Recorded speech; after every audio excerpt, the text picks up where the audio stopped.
সবাইকে জয় যিশু। আমাদের মহান প্রেমময় পিতা প্রভু যীশু খ্রিস্টের নামে আজকে রাত্রিতে আমি সবাইকে স্বাগত জানাই। আসুন আমরা ঈশ্বরের বাক্য পাঠ করি এবং আমরা ঈশ্বরকে ধন্যবাদ দিই। আমি আজকে পাঠ করব গীত সঙ্গীতা তার 146 সংখ্যার গীত। ঈশ্বরের বাক্য বলে, তোমরা সদাপ্রভুর প্রশংসা করো, হে আমার প্রাণ, সদাপ্রভুর প্রশংসা করো। আমি যাবজ্জীবন সদাপ্রভুর প্রশংসা করিব। আমি যতকাল বাঁচিয়া থাকি আমার ঈশ্বরের প্রশংসা গান করিব। তোমরা নির্ভর করিও না রাজন্যগণে বা মনুষ্য সন্তানে, যাহার নিকটে ত্রাণ নাই। তাহার শ্বাস নির্গত হয়, সে নিজ মৃত্তিকার প্রতিগমন করে। সেই দিনেই তাহার সংকল্প সকল নষ্ট হয়। ধন্য সেই যাহার সহায় যাকবের ঈশ্বর, যাহার আশাভূমি সদাপ্রভু তাহার ঈশ্বর। তিনি নির্মাণ করিয়াছেন আকাশমণ্ডল ও পৃথিবী, সমুদ্র ও তাহার মধ্যে যাহা কিছু আছে। তিনি অনন্তকাল সত্য পালন করেন। তিনি উপদ্রুতদের পক্ষে ন্যায় বিচার করেন। তিনি ক্ষুধিতদের খাদ্য দান করেন। সদাপ্রভু বন্দীদিগকে মুক্ত করেন। সদাপ্রভু অন্ধদের চক্ষু খুলিয়া দেন। সদাপ্রভু অবনত দিগকে উত্থাপন করেন। সদাপ্রভু ধার্মিক দিগকে প্রেম করেন। সদাপ্রভু বিদেশীদের রক্ষাকারী। তিনি পিতৃহীন ও বিধবাকে সুস্থির রাখেন, কিন্তু দুষ্টগণের পথ বক্র করেন। সদাপ্রভু অনন্তকাল রাজত্ব করিবেন। তোমার ঈশ্বর হে সিয়ন পুরুষে পুরুষে করিবেন। তোমরা সদাপ্রভুর প্রশংসা করো। আমেন। ঈশ্বর তার আপন বাক্যে আমাদের প্রত্যেককে আশীর্বাদ করুন। আজকে ঈশ্বরের বাক্য বলে, তোমরা সদাপ্রভুর প্রশংসা করো, হে আমার প্রাণ, সদাপ্রভুর প্রশংসা করো। দাউদ এখানে বলছেন, সবার উদ্দেশ্যে বলছেন যে তোমরা সদাপ্রভুর প্রশংসা করো, ঈশ্বরের মহিমা করো, ঈশ্বরের নাম উচ্চীকৃত করো, গৌরবান্বিত করো। হে আমার প্রাণ, সদাপ্রভুর প্রশংসা করো। অর্থাৎ তিনি সর্বসময় তার প্রাণকে এটা বলতেন যে আমার মুখ দিয়ে, আমার অন্তর থেকে শুধু তোমারই ঈশ্বরের প্রশংসা গান বেরোক, শুধু প্রশংসাই হোক।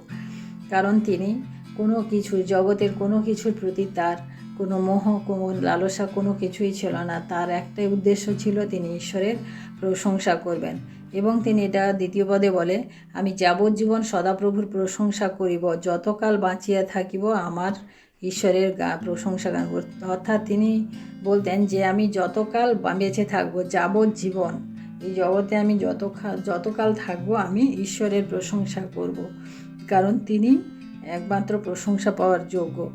3 নম্বর পদে বলে, তোমরা নির্ভর করিও না রাজন্যগণে। অর্থাৎ আমাদের নির্ভরতা, এখানে নির্ভরতার কথা বলা হয়েছে। আমরা কার উপরে নির্ভর করি? আমরা অর্থের উপরে নির্ভর করি, আমরা বিত্তশালী লোকের উপরে নির্ভর করি, আমরা মনুষ্যদের, বড় বড় মানুষদের উপরে নির্ভর করি। কিন্তু ঈশ্বরের বাক্য বলে, তোমরা কেবলমাত্র সদাপ্রভুর প্রশংসা করো। কারণ আমাদের যদি অর্থের উপর নির্ভর করি, সে অর্থ একদিন আমাদিগকে ধোকা দেয়। আমরা যদি মানুষের উপর নির্ভর করি, সে মানুষ আমাদিগকে ঠকায়। আমরা তাদের কাছে আমাদের কোনো পরিত্রাণ নাই, কোনো রকম কোনো সুরক্ষা নেই। কারণ বিপদে পড়লে আমাদের অর্থও আমাদের সাথে থাকে না, আমাদের বড় বড় লোকও আমাদের সাথে থাকে না। তাহার শ্বাস নির্গত হয়, সে মৃত্তিকার প্রতিগমন করে। অর্থাৎ এই মানুষ, রক্ত মাংসে মানুষ, যত অর্থশালী, যত বিত্তবান হোক না কেন, একদিন এই সমস্ত কিছু ছেড়ে, এই জগৎ ছেড়ে চলে যেতে হয়। সমস্ত কিছু পড়ে থাকে, অর্থের অহংকার, ধনের গৌরব, সমস্ত কিছু পড়ে থাকে। তাই তার সংকল্প সকল, মানুষের সংকল্প সকল কখনো সার্থক হয় না, কিন্তু ঈশ্বরের সংকল্প আমাদের জীবনে সার্থক হয়। 5 নম্বর পদে বলে, ধন্য সেই যাহার সহায় যাকবের ঈশ্বর, যাহার আশাভূমি সদাপ্রভু তাহার ঈশ্বর। অর্থাৎ ধন্য তাদেরকে বলা হচ্ছে যার সহায় ঈশ্বর। অর্থাৎ আমাদের টাকা পয়সা, ধন দৌলত না থাকলেও যদি আমাদের ঈশ্বর সহায় থাকেন, তাহলে আমাদের সমস্ত রকম পরিস্থিতি থেকে, সমস্ত রকম বিপদ থেকে তিনি আমাদিগকে উদ্ধার করবেন। কারণ তার বাক্য আমাদিগকে সেই প্রতিজ্ঞা করে, সেই প্রতিশ্রুতি দেয়। তাই প্রিয় ভাই বোনেরা, আমরা অন্যের উপরে, মানুষের উপরে, অর্থের উপরে আমরা যেন বিশ্বাস না রাখি। আমরা যেন আমাদের ঈশ্বর, সদাপ্রভুর ঈশ্বরের উপরে বিশ্বাস করি। কারণ তিনি আমাদের সমস্ত দুর্দিন থেকে তিনি আমাদিগকে উদ্ধার করতে পারেন, তার সেই ক্ষমতা রয়েছে। 6 পদে বলে, তিনি নির্মাণ করিয়াছেন আকাশমণ্ডল ও পৃথিবী, সমুদ্র ও তাহার মধ্যে যাহা কিছু, তিনি অনন্তকাল সত্য পালন করেন। অর্থাৎ এই সৃষ্টি, যে সৃষ্টি আমরা দেখি, আকাশমণ্ডল, পৃথিবী, সমুদ্র, এই সমস্ত কিছু ঈশ্বরের সৃষ্টি। এই সমস্ত কিছু কোনো দিন কিন্তু টলে যাবে না। এই যতদিন মানে ঈশ্বর চাইবেন ততদিন এটা থাকবে। মানুষের হস্তে কিছুই নেই। আজকে যদি বৃষ্টি না হয়, মানুষের কোনো ক্ষমতা নাই বৃষ্টি নামানোর। আজকে যদি গাছে শস্য না ফলে, সেখানেও কিন্তু ঈশ্বরের ইচ্ছা ছাড়া কিন্তু একটা ফলনও হয় না। ঈশ্বরের ইচ্ছা ছাড়া একটা পাতাও পড়ে না।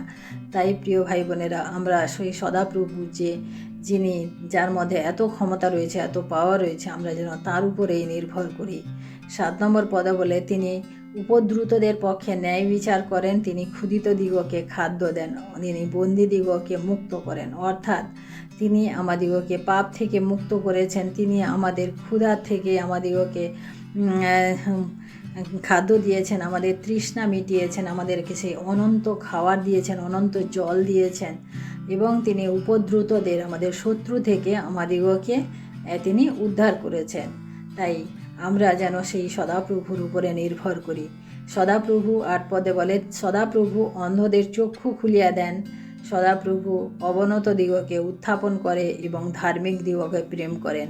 তিনি অন্ধ দিগকে চোখ খুলে দেন। অর্থাৎ আমরা একদিন অন্ধ ছিলাম না, আমরা একদিন ঈশ্বরকে জানতাম না, তিনি আমাদের চোখ খুলে দিয়েছেন, তিনি আমাদিগকে সেই সত্যকে জানতে দিয়েছেন, এবং তিনি যারা অবনত তাদিগকে তিনি উত্থাপন করেন। অর্থাৎ আমাদিগকে সেই মানে নিচের থেকে তিনি উপরে তুলে নিয়ে আসেন, কারণ তিনি আমাদিগকে সেই ঈশ্বরের সন্তান হওয়ার যে অধিকার দিয়েছেন, এবং তিনি ধার্মিক দিগকে, এখানে বলা আছে ধার্মিক দিগকে তিনি প্রেম করেন।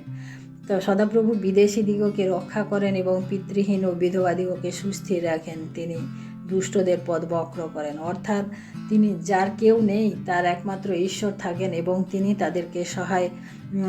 তাদেরকে সাহায্য করেন, এবং বিশেষ করে যাদের পিতামাতা পিতৃহীন, অর্থাৎ তাদেরকেও তিনি পিতার সম্মান, মানে পিতার জায়গা দেন, এবং বিধবা দিগকে তিনি সুস্থির করেন। অর্থাৎ যারা বিধবা, তাদের জীবনের সমস্ত কিছু হারিয়ে যায় এরকমই মনে হয়, কিন্তু তিনি তাদেরকে পুনরায় বাঁচার শক্তি দেন, এবং দুষ্টদেরকে তিনি নষ্ট করেন। 10 নম্বর পদে বলে, সদাপ্রভু অনন্তকাল রাজত্ব করিবেন, তোমার ঈশ্বর হে সিয়ন পুরুষে করিবেন তোমরা সদাপ্রভুর প্রশংসা করো। দাউদ এখানে বলেছেন যে তোমরা সর্বদা সদাপ্রভুর প্রশংসা করুন, কারণ তিনি অনন্তকাল রাজত্ব করবেন, কারণ সে অনন্তকালের জন্য তিনি আমাদিগকে নিয়ে যেতে চান, তিনি আমাদেরকে গ্রহণ করতে চান। সেই অনন্ত অগ্নিতে নয়, কিন্তু সেই অনন্ত রাজ্যে তিনি আমাদিগকে নিতে চান, অনন্ত জীবনে আমাদিগকে প্রবেশ করাতে চান। তাই হে প্রিয় ভাই বোনেরা, আমরা আজকে সদাপ্রভু ঈশ্বরের প্রশংসা গান করি, ঈশ্বরের উপরে বিশ্বাস রাখি, ঈশ্বরের উপরে ভালোবাসা রাখি, এবং তার নামকে আমরা উচ্চীকৃত করি, গৌরবান্বিত করি। দাউদ যেভাবে প্রতিনিয়ত ঈশ্বরের ধন্যবাদ প্রশংসা করতেন।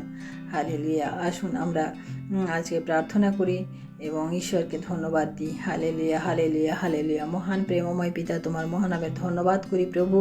তোমার এই বাক্যের মধ্য দিয়ে প্রভু তুমি আমাদের জীবনে প্রভু তোমার সেই আলোকে জ্বালিয়ে দিলে প্রভু, আমাদের অন্ধকার থেকে তুমি আলোর পথে নিয়ে আসলে প্রভু। তাই তোমায় ধন্যবাদ দিই পিতা। এই রাত্রিতে প্রভু আমরা যারা তোমার এই বাক্য শুনলাম, বাক্য পাঠ করলাম প্রভু, আমাদের প্রত্যেকের জীবনে তুমি কাজ করো, প্রত্যেককে তুমি আশীর্বাদ করো প্রভু। তোমার অনুগ্রহ আমাদের জীবনের জন্য যথেষ্ট প্রভু। তাই তোমায় ধন্যবাদ করি প্রভু, তুমি আমাদেরকে প্রতিটি দিন প্রভু এইভাবে চলতে তুমি সাহায্য করো। ধন্যবাদ, মহিমা, গৌরব, প্রশংসা প্রভু তোমাকে দিই প্রভু। আমাদের সঙ্গে সঙ্গে থাকো এবং তুমি আশীর্বাদ করো প্রভু। আমরা যেন প্রতিনিয়ত তোমার বাক্য পাঠের মধ্য দিয়ে, তোমার গান নাম কীর্তনের মধ্য দিয়ে আমাদের জীবনকে আমরা অতিবাহিত করি প্রভু। জগতের জন্য নয় প্রভু, কেবল তোমারই জন্য যেন আমরা বেঁচে থাকি। ধন্যবাদ, মহিমা, গৌরব, প্রশংসা তোমাকে দিয়ে প্রভু এই বিনতি প্রার্থনা চাই আমাদের মুক্তিদাতা ত্রাণকর্তা প্রভু যীশু খ্রিস্ট তোমারই নামে, আমেন। সবাইকে জয় যীশু। সবাই ভালো থাকবেন, সুস্থ থাকবেন। আজকে রাত্রি সবার শুভ। জয় যীশু।